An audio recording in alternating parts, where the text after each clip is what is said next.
Tervehdys, K-Vlog tässä. Haluan kertoa teille, mihin olen menossa lauantai 13. päivä, mitä silloin on luvassa. Olen todella innoissani, sillä suuntaan Nukketeatteri Sampoon katsomaan heidän jouluista esitystä Ihana joulu. Esitys on lämminhenkinen, tunnelmallinen, sopii täydellisesti jouluodotukseen.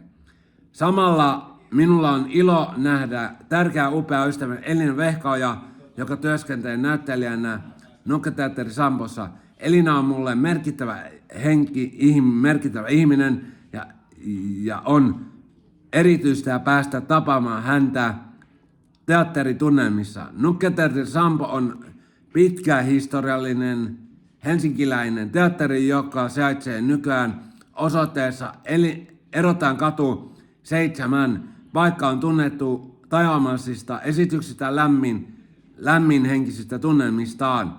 Odotan tätä päivää sekä esitystä että tapaamista Elinan kanssa.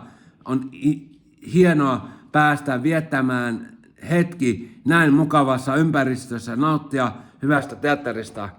Joo, eli Nukketeatteri Sampo odottaa ja kerron teille kerron sitten lisää tunnelmia.